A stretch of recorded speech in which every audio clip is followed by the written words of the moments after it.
ये है नई MG Hector Tom Hawk electric vehicle. MG ने इसको आज लॉन्च कर दिया है और देखेंगे कि क्या कुछ नया है इस हेक्टर इलेक्ट्रिक में, टॉम हॉक इलेक्ट्रिक में टू बी प्रिसाइज। सबसे पहले तो ये देख लीजिए कि कम्प्लीटली न्यू डिज़ाइन है, उसी के साथ साथ इस तरीके से डीआरएल सब कुछ एलईडी है। यहाँ पे ये जो है, ये जो लोगो है इसमें लाइट जलती है, इल्यूमिनेटेड है ये।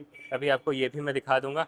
कलर भी देख सकते हैं नया है, कम्प्लीटली नई गाड़ी है, कम्प्लीटली नया प्लेटफॉर्म है, सब कुछ नया है, कुछ भी पहले वाले प्लेटफॉर्म पे नहीं बना हुआ है। फ्रंट में आपको पार्किंग सेंसर मिल जाते हैं, 360 डिग्री कैमरा है। अब ये 360 डिग्री नहीं है क्योंकि एमजी ने कहा है कि अंडर बॉडी है, उसका भी आपको व्यू दिखता है और साथ ही साथ जो टायर्स हैं उनका भी जो है वो कम्प्लीटली व्यू दिखता है। तो ये उससे ज़्यादा ही डिग्रीज हो जाएगा, 360 से तो ज़्यादा ही डिग्रीज कैमरा बन जाता है। ऐसा सब कुछ रेयर डिज़ाइन है। डायमेंशन में सेगमेंट में सबसे बड़ी है। अगर आपको आइडिया दे दूँ मैं, डायमेंशन में स्कॉर्पियन से भी लंबी है। और जो भी इस सेगमेंट में आती हैं लाइक हैरियर ईवी और सियरा ईवी तो काफ़ी सेगमेंट में है ही नहीं वो फिर तो, क्योंकि ये जो फॉल करती है वो 4.7 मीटर का जो लेंथ है, डायमेंशन है, उसमें फॉल करती है। यहाँ पे आप देखेंगे तो 225 55 और 18 इंच के एलॉय व्हील्स हैं। अब एम ने इलेक्ट्रिक व्हीकल और प्लग इन हाइब्रिड दोनों को साथ में ही लॉन्च करा है। 13.99 लाख रुपीज़ से एक शोरूम प्राइस है, बट उसमें जो है वो बैटरी एज अ सब्सक्रिप्शन लेना पड़ेगा। और जो बाकी प्राइजेज हैं वो आप अपनी स्क्रीन पे देख सकते हैं। आप हाइब्रिड भी ले सकते हैं, प्लग इन हाइब्रिड, आप इलेक्ट्रिक व्हीकल भी ले सकते हैं। यहाँ पे देखेंगे तो रेयर में भी कैमरा है, ये लोगो इल्यूमिनेटेड नहीं है।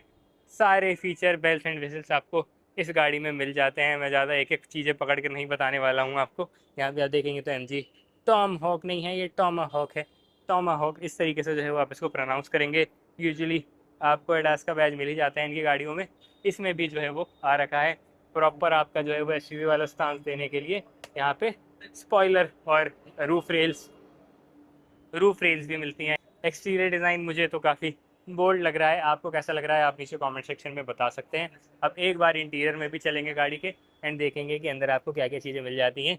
ये यहाँ पे आप देख रहे हैं एक क्रोम का इंसर्ट है, ये कनेक्टेड डीआरएल वाला फील नहीं दे रही है, लेकिन यहाँ पे एक्सक्लूसिव ये है कि लोगों के अंदर ही इल्यूमिनेशन है भाई, लोगों के अंदर ही लाइट जलती है। तो एक्सटीरियर आई थिंक कंप्लीट हो गया है, ग्राउंड क्लियरेंस सफिशियंट है, दिखने में हर चीज़ जो है वो एक एसयूवी वाला फील दे रही है। मोनोकॉक जैसी है ऑब्वियसली, कोई लैडम फ्रेम या जो रगेड एसयूवी जो होती हैं उनसे ये कम्पीट नहीं करने वाली है डेफिनेटली। एक सॉफ्ट एसयूवी सेगमेंट में आप जो है वो इस गाड़ी को रख सकते हैं। एक बार इंटीरियर में चलेंगे गाड़ी के और देखेंगे कि अंदर आपको क्या क्या चीज़ें ऑफर होती हैं। इंटीरियर में आ गया हूँ मैं और क्या कुछ कैसा फील होता है वो जल्दी से देख लेते हैं। सबसे पहले 15.7 इंच की मैसिव इन्फोटेनमेंट डिस्प्ले आ जाती है एंड काफ़ी अच्छा जो है ये फील कराती है। यहाँ पे आप देख सकते हैं डुअल जोन एसी है, बेसिकली पैसेंजर और आपका को ड्राइवर और ड्राइवर दोनों ही अलग अलग टेम्परेचर पे बैठ सकेंगे। बाकी इसके अंदर मीडिया से रिलेटेड सारे कंट्रोल हैं, एंड्रॉइड और एप्पल कार पे वायरलेसली चलता है। आप वायरलेसली फ़ोन भी चार्ज कर सकते हैं, यहाँ पे 50 वाट का फास्ट वायरलेस चार्जर भी लगा हुआ है। इसी के साथ साथ आप चाहें तो यहाँ पे भी जो है वो फ़ोन रख सकते हैं अपना, बट चार्जर सिर्फ ये है। एसी से रिलेटेड फिजिकल कंट्रोल यहाँ पे हैं। यहाँ पे एसी का डेडिकेटेडली एक बटन भी दे रखा है, फ़ैन और टेम्परेचर वगैरह आपको सेट करना है तो वो भी जो है वो आप आराम से कर सकते हैं। इसी के साथ साथ स्टीयरिंग व्हील, ओवरऑल जो स्टीयरिंग व्हील है, जो डैशबोर्ड है, जो डोर पैड है, सीट है, ये सब जो है वो इस कलर पर्टिकुलर कलर में रहने वाले हैं और ये काफ़ी अच्छा लगता है। बाकी drive selector like gear selector यहाँ पे है, तो यहाँ से ऊपर नीचे करेंगे तो गाड़ी अलग अलग ड्राइविंग मोड में लग जाएगी और हेडलाइट और वाइपर के कंट्रोल यहाँ पे दिए गए हैं। बाकी इस कंट्रोल से आप ये सारी इन्फॉर्मेशन देख सकते हैं। बहुत ज़्यादा डिटेल में भी नहीं जाऊँगा मैं, नहीं तो वीडियो इसी के ऊपर लंबी हो जाएगी। यहाँ पे आप देखेंगे तो एक अलग कलर की ये फिनिशिंग दे रखी है। इनफैक्ट जो ग्लव बॉक्स है वो भी एक डिसेंट साइज़ का है और इसी के साथ साथ यहाँ पे आप देख रहे हैं ये एम्बिएंट लाइट है, ये भी एम्बिएंट लाइट है। और इतना ही नहीं, ऊपर की तरफ भी जो है वो एम्बिएंट लाइट रहने वाली है, पैनोरामिक सनरूफ रहने वाला है। और बाकी आप एक और चीज़, कूल चीज़ ये देखो कि इतना बड़ा ग्लास, इतना बड़ा मिरर जो है वो कौन ही देता है भाई इतने पैसों में। क्या, मुझे नहीं लगता इससे दुगने पैसों में भी इतना बड़ा वैनिटी मिरर आता होगा किसी गाड़ी में। एंड इसमें एलईडी लाइट भी रहने वाली है। एंड इसी के साथ साथ यहाँ पे आप देखेंगे तो ड्राइवर के लिए भी आपको सेम चीज़ मिलती है, तो भेदभाव नहीं कराए कि आपकी पैसेंजर प्रिंसेसी फेस देख सकती हैं, आप नहीं देख सकते। बाकी यहाँ पे सारे सनरूफ से रिलेटेड कंट्रोल हैं। और ये जो कैबिन लाइट है ये भी आप देख सकते हैं, ये स्लोली ऑन होती है एंड स्लोली बंद भी हो जाती है। बाकी ये 5 सीटर वेरिएंट है, तो पीछे जो है वो 3 सीट्स हैं एंड आगे 2 हैं। आप चाहें तो 7 सीट का कॉन्फ़िगरेशन भी ले सकते हैं। अब एक बार जो है वो मैं पीछे की तरफ चलूँगा एंड पीछे की तरफ देखेंगे कि क्या कुछ कैसे रहने वाला है। बाकी यहाँ पे आप देखेंगे तो यहाँ पे भी स्पेस है, जैसे विंडसर में आपने देखा था। लाइक कोई चार्जिंग पोर्ट नहीं है यहाँ पे, लेकिन स्पेस दे रखा है। और यहाँ पे आप देखेंगे तो अंदर आपको एक 12 वोल्ट का पावर आउटलेट मिलेगा और एक टाइप सी और एक यूएसबी जो है वो अंदर की तरफ दे रखा है आर्मरेस्ट के अंदर। अब एक बार पीछे चलते हैं एंड पीछे का स्पेस भी देखते हैं। बाकी ये इलेक्ट्रिकली एडजस्टेबल सीट्स हैं जो कि वेलकम फंक्शन के साथ आती है। जैसे ही आप गाड़ी में अंदर जाएंगे बाहर आएंगे, सीट जो है वो स्पेस अपने आगे पीछे होती रहती है। अब एक बार पीछे की डोर पे चलते हैं। यहाँ पे आप देखेंगे तो ये आपका सनशेड रहने वाला है, जो कि अगेन बहुत ही प्रैक्टिकल फीचर है। मैं हर गाड़ी में अप्रिशिएट करता हूँ जिसमें भी होता है कि धूप में जो है वो काफ़ी काम कर जाता है। अगेन डोर पैड सब कुछ सॉफ्ट टच है। एम्बिएंट लाइट यहाँ पे भी मिलेगी आपको। इन्फिनिटी का साउंड सिस्टम है, तो ये भी काफ़ी अच्छा होगा। होपफुली अभी टेस्ट करेंगे जब ड्राइव करेंगे फ्यूचर में, तब इनके ऊपर भी बात करेंगे कि क्या कुछ चीज़ें कैसी होती हैं, ओवरऑल एक्सपीरियंस कैसा रहता है।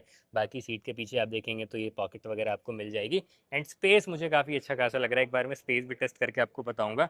ये मेरी हाइट 5 फीट 10 इंचेस है और कितना कुछ जो है वो स्पेस ऑफर हो रहा है मुझे। पीछे आप देखेंगे तो 610 लीटर का बूट स्पेस भी मिलता है आपको और ये पार्सल ट्रे के साथ आता है, लाइक रिट्रैक्टेबल वाला, तो इसको आप क्लोज भी कर सकते हैं। कम्प्लीटली फ्लैट है जो फ्लोर है, यहाँ पे आप देखेंगे तो कोई भी हम्प वगैरह नहीं है, जो कि अगेन अच्छी बात है। बीच वाला पैसेंजर जो बैठेगा वो भी काफ़ी कंफर्टेबली बैठ जाएगा।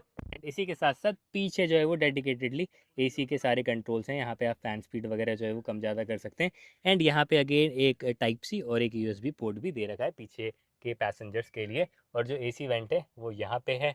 अगेन यहाँ पे आप देखेंगे तो हैंडल है एंड ये रीडिंग लाइट्स के साथ आता है। अच्छी चीज़ ये लग रही है मुझे कि ये जो एम्बिएंट लाइट है, लाइक नाइट टाइम में बहुत ही अच्छा एक प्लेजेंट एक्सपीरियंस जो है वो आपको देगी। पीछे की तरफ भी वेंट है। अब देखिए क्योंकि 7 सीट्स, ओके सो ये बेसिकली 7 सीटर वेरिएंट है। मैं 5 सीट बोल दिया था इसको, सॉरी माय बैड। ये पीछे आपको वेंट भी मिलता है और यहाँ पे भी आप देखेंगे तो यहाँ पे भी जो है वो रीडिंग लाइट दे रखी है, तो आप इसको अप एंड डाउन भी कर सकते हैं। अब ये डाउन है तो 610 लीटर्स है, अप हो जाएंगी तो आई थिंक 200 समथिंग कुछ लीटर्स हो जाती है, वो मैं आपको एग्जैक्टली बता दूंगा। बाकी यहाँ पे आर्मरेस्ट और ये आपका जो है ये आर्मरेस्ट के अंदर कप होल्डर भी रहने वाला है। और कैबिन कुछ ऐसा दिखता है पीछे से, ये आप देख सकते हैं।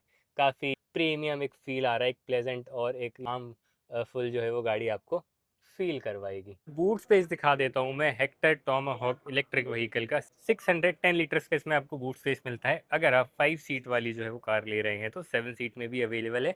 ये 5 सीट वेरिएंट है। यहाँ पे आप देखेंगे तो लाइट भी है।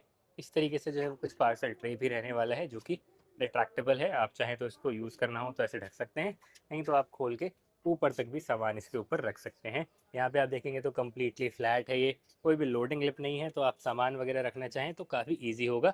यहाँ पे भी अलग अलग स्टोरेज कंपार्टमेंट है।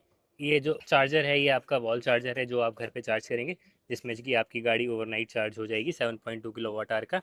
और इसी के नीचे आप देखेंगे तो यहाँ पे आपको स्पेस सेवर स्पेयर व्हील भी मिलता है, जो कि अब धीरे धीरे कार्स में से ख़त्म होता जा रहा है, गायब होता जा रहा है, लेकिन अभी भी हेक्टर टॉमाहॉक इलेक्ट्रिक व्हीकल में ये दिया गया है। यहाँ पे भी आप देख सकते हैं कलर ये भी रहने वाला है, ये भी ईवी है। एडास का बैज भी दे रखा है। अब एडास तो शुरू से ही आ रहा था हेक्टर में, इसमें भी है, काफ़ी एडवांस है। By the way electric tailgate है, तो आप इसको एक ही ऐसे क्लिक करके बंद भी कर सकते हैं। कलर काफ़ी जो है वो प्यारा लग रहा है मेरे को, ये पर्टिकुलर ग्रीन का जो शेड है। अब वो सब तो ठीक है, लेकिन चलेगी कितना समीर भाई? तो देखिए कंपनी ने क्लेम करा है 517 किलोमीटर। मुझे लगता है रियल लाइफ में 450 के अराउंड तो चली जानी चाहिए। बाकी ड्राइव करेंगे तो बता देंगे, रेंज टेस्ट करके भी 90 किलोवाट आवर तक के जो है वो फास्ट चार्जिंग सपोर्ट करती है। और इसमें जो बैटरी आती है 69.2 किलोवाट आवर की बैटरी है। तो अब देखना ये है कि महिंद्रा XUV 9S और टाटा हैरियर EV को कितनी तगड़ी कॉम्पिटिशन मिल पाती है इस कार के आने से। और आप क्या सोचते हैं इस गाड़ी के बारे में, नीचे कॉमेंट करके बता सकते हैं। कोई भी सवाल हो तो कमेंट करके पूछ लीजिएगा और चैनल को सब्सक्राइब जरूर करिएगा।